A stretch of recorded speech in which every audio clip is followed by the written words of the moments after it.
Welcome to Washington Talk. I'm Youngyo Kim. Joe Biden became the 46th President of the United States, promising to restore its leadership on the international stage and rebuilding its relationship with allies. And President Biden is expected to seek better coordination with U.S. allies, South Korea and Japan, in pursuing denuclearization of North Korea, as the regime continues to be a major challenge for the new U.S. government. We'll discuss these and more. Joining us is William Newcomb, fellow at the Center for Advanced Defense Studies. He was a member of the panel of experts on North Korea sanctions at the United Nations. He also served as deputy coordinator of the U.S. State Department's North Korea Working Group. Scott Snyder also joins us today. He's a senior fellow for Korea Studies and director of the program on U.S.-Korea policy at the Council on Foreign Relations.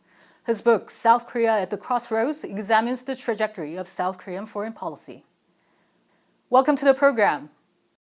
Thank you. In his inaugural speech, President Biden mostly focused on the need for unity among Americans. He very briefly touched on foreign issues, saying he will seek to repair America's alliances and global leadership. So, Mr. Snyder, he has reaffirmed that he's going back to the traditional path of foreign diplomacy, hasn't he? Yeah, I think that the Biden administration really wants to turn back the clock to the status quo ante. He wants to restore U.S. leadership. We can see evidence of that in the return to the climate change agreement and U.S. rejoining WHO. But I think the challenge that the Biden administration faces is that the world has changed and the U.S. has changed. And so I think the question is, how will the U.S. efforts to provide global leadership be greeted or challenged by the world? And then can the U.S. sustain international leadership in the face of enormous domestic challenges? Mm-hmm. And Mr. Newcomb, working with allies closely, does this mean a return to working level talks in dealing with North Korea, turning away from the top-down diplomacy we have seen during the Trump administration? Well, I would anticipate resumption of track 1, 1.5, and track 2 talks should North Korea agree to participate so it can learn more about the new Biden administration, its players, its plans, and explore possible options while it continues to seek sanctions relief as it has over the past 4 years. I think we're going to see more bottom-up, very little top-down. But at the same time, should lower level talks create an opportunity for potential breakthroughs, I wouldn't rule out President Biden stepping in at an appropriate time. But I think you would have to have some deals pretty soundly in place before he made that kind of political commitment. A number of his cabinet nominees took part in confirmation hearings in the Senate. Biden's Secretary of State nominee, Antony Blinken, said the Biden administration will review the country's entire approach and policy toward North Korea. Mr. Newcomb, do you think it means that the Biden team will withdraw some of what the Trump administration did? I certainly would hope that they not only look at what the Trump administration did, but they would also go back as far as agreed framework and take an unflinching look at the sequence of policy failures that have dogged our efforts to get North Korea to give up its nuclear weapons, ballistic missiles. And, you know, we really need to broaden our targets. They have pretty sophisticated chemical weapons perfected in Syria in actual use. They have they pose a terrific cyber threat. And do a lot of cyber thefts. And we have the human rights issues too. So we have a lot more things to address than just what has been the sole focus of all these past years. Right. And Mr. Snyder, your thought on this? Well, I agree with Bill. I don't think that the Biden administration is going to pursue any kind of anything but Trump approach. I think that they will review what worked and what didn't. But more importantly, I think that they have to look at where North Korea is and where North Korea is saying it wants to go. And so I think the messages from the Eighth Party Congress are going to be very important, and additional actions that North Korea takes in the coming weeks will be important in shaping the approach of the Biden administration. Blinken also said the North Korean issue is a problem that has not gotten better, but in fact gotten worse. Mr. Snyder, is it really so? Yeah, I think it's definitely the case that it's gotten worse. We saw the tests from 2017, but since then we see just this year North Korea's expression of intent to continue in developing the submarine-launched ballistic missile capability. We see an emphasis on developing tactical nuclear weapons, possibly for battlefield use. And the big issue, I think, that the Biden administration faces is whether or not Kim Jong-un and North Korea are going to redirect a shift in intentions. We saw that symmetry was successful in inducing some measure of restraint and expressed intent by North Korea. But now North Korea has gone back to this formulation of hostile policy, and they've expressed that that hostile policy is unending. And so in the context of that formulation with regards to perceptions of U.S. intent, it raises some big questions about what North Korea's intent is going to be going forward. Mr. Newcomb, if it has really gotten worse, why is that the case? Is it because the effect of sanctions has worn off? Not exactly the right way to characterize it. I mean, first, I think Anthony Blinken is spot on about this increased difficulty. We've got escalating threats, and one that people fail to mention very often is we have a threat of renewed proliferation. You have to recall that North Korea committed the worst acts of proliferation ever when it built the nuclear reactor in Syria that Israel destroyed. It also was helping Libya when Gaddafi had his nuclear program going on. And so the concern now is, will it resume this kind of activity? Would it even entertain proliferation to non-state actors, which has always been, I think, a very grave concern when looking at the North Korean threat. It's not just missiles flying toward U.S. possessions or the U.S. mainland. It's a much bigger issue than that. So when we get to sanctions, they're the most important tool at the disposal of the international community to address this in a peaceful way. I mean, that's why sanctions exist. That's why Article 41 precedes Article 42, which authorizes the international community to use force to address threats to international peace and security. So sanctions need to be, in my view, more fully enforced. And they never really were. We have a tool that we have failed to utilize to its maximum effect. And if you look at more recent reports by the panel of experts, they have documented exhaustively a number of violations, and they have named and shamed the people that did it. But what consequences have there been? Probably no more than a New York City parking ticket issued to a diplomat. Mr. Newcomb, just to follow up on what you said, in order for the new Biden team to persuade North Korea to come out to the talks, should they pursue strengthening sanctions then? Well, I think they're going to do both. I anticipate, based upon Biden's request to review what needs to be done about COVID-19. I anticipate that we might see some kind of relaxation of sanctions in order to help address these kinds of issues, avoid putting populations at risk with this pandemic or others that may follow, and similar sorts of issues. So I expect we're going to see some well-crafted expansion of the exemptions. I don't expect any relaxation in the kind of tougher sanctions that target North Korea's export earnings and so forth. So it's kind of a mixed bag. I really hope that this review is able to identify places where it's useful to discuss things with the North, as well as cut off their avenues of evasion in the networks that support it. Mr. Snyder, would you like to add to this? Yeah, I really see the sanctions regime as attempting to achieve three distinct objectives. One is denial of North Korea being able to gain materials that it needs in order to pursue its nuclear and missile programs. That's going to remain in place, although I think it's debatable how successful we've been. The second is sanctions as an instrument of punishment, and that also, I think that's the most sensitive part. That's clearly the part that Kim Jong-un responded to in Hanoi.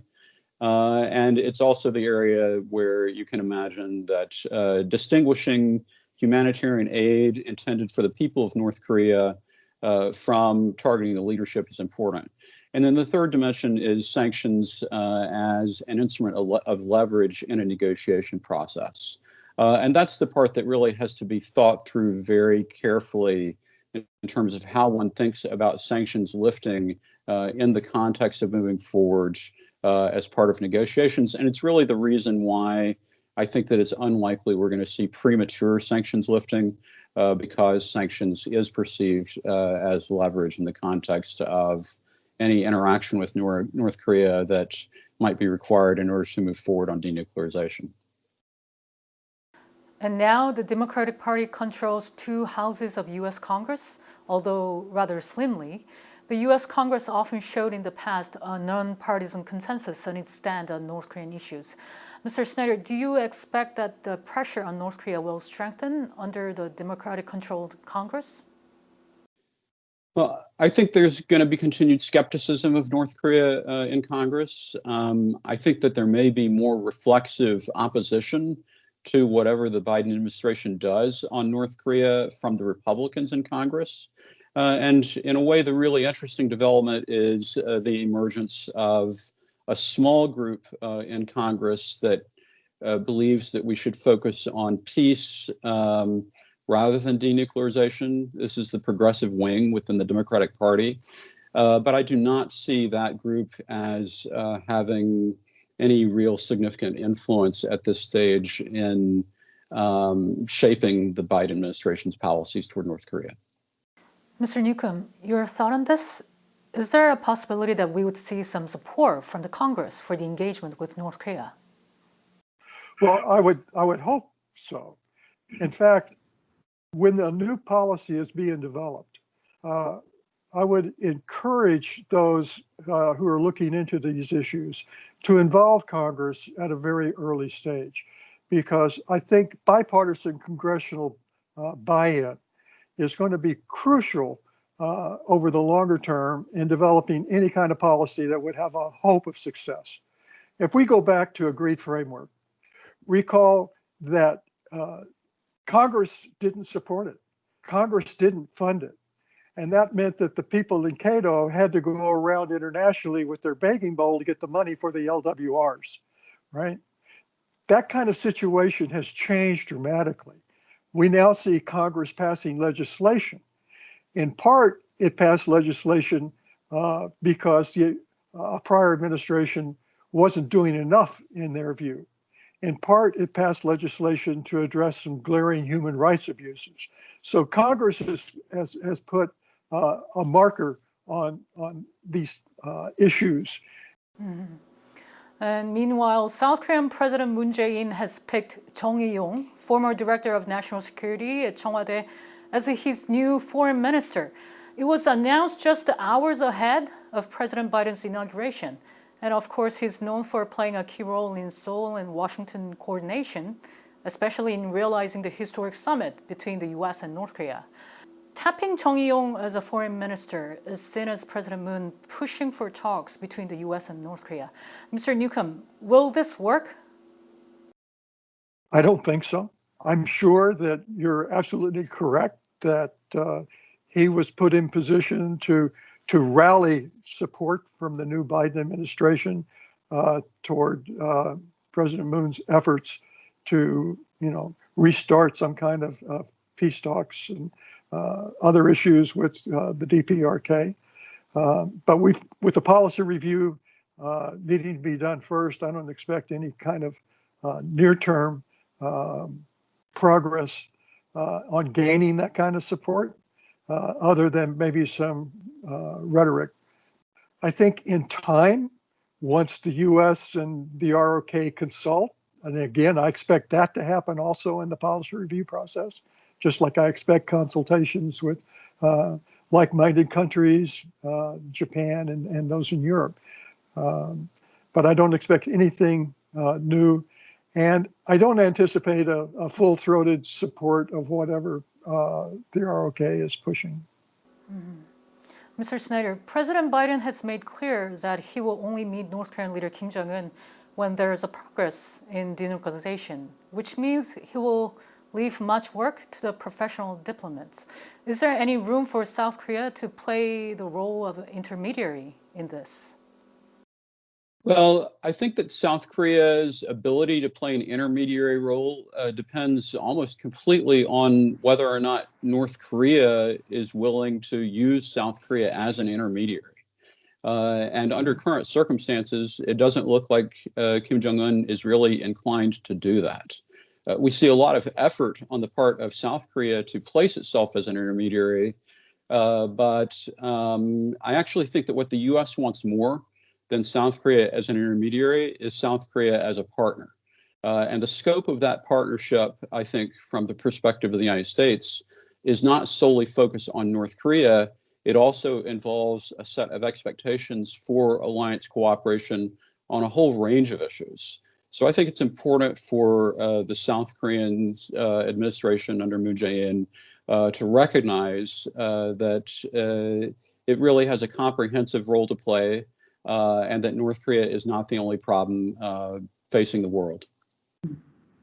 And my last question today is about North Korea's biggest challenge, which is the economy.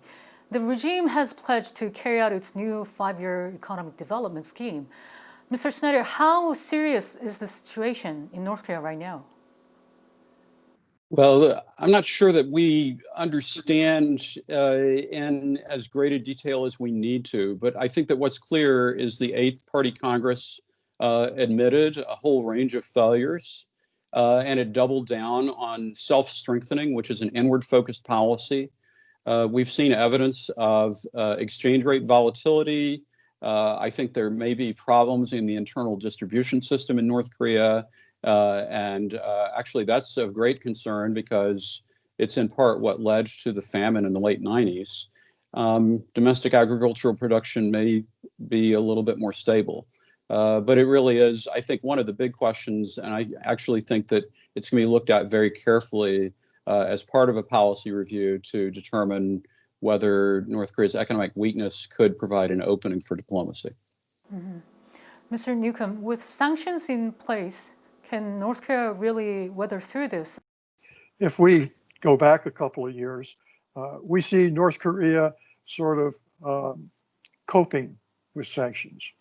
We see a fairly stagnant, perhaps very low growth rate economy from year to year. Some years with a little success, other years with a little bit of failure, but sort of navigating along in very difficult circumstances. But the response to COVID-19 was to put a blockade on themselves. And they turned this fairly stagnant economy into one that would experience a very steep decline in economic growth. That would give you an indication of what North Korea might experience should global sanctions be more widely implemented and more rigorously enforced. And even if North Korea were tomorrow to remove its troops from the border, open them back up, try to reestablish trade, the problem is that they've imposed this blockade so long that trade relationships have become dislocated. And it's going to be difficult to repair the damage that's already been done inside the North Korean economy, right? So even if they removed it, while they will get sort of a short-term response, I mean, I would liken it to what the stock market calls a dead cat bounce, where you get an immediate response, but it's not sustainable. And so in the presence of global sanctions that inhibit North Korea's acquisition of industrial plant and equipment, spare parts, raw materials, and cut it off from markets of potential exports, I think any chance of reestablishing some kind of vibrant economic growth is next to none. Well, in the meantime, former U.S. Ambassador to South Korea Sung Kim has been appointed Acting Assistant Secretary of State for East Asian and Pacific Affairs. The appointment of the veteran diplomat is closely watched as it could signal the Biden team's willingness to restore the traditional diplomatic path in the Indo-Pacific region. Mr. Newcomb and Mr. Snyder, thank you so much for being with us today. Thank you, Young. Thank you very much for inviting me. And it was nice to see you, Scott. Likewise. And that does it for this week's Washington Talk from Voice of America. Please join us again next week for more analysis.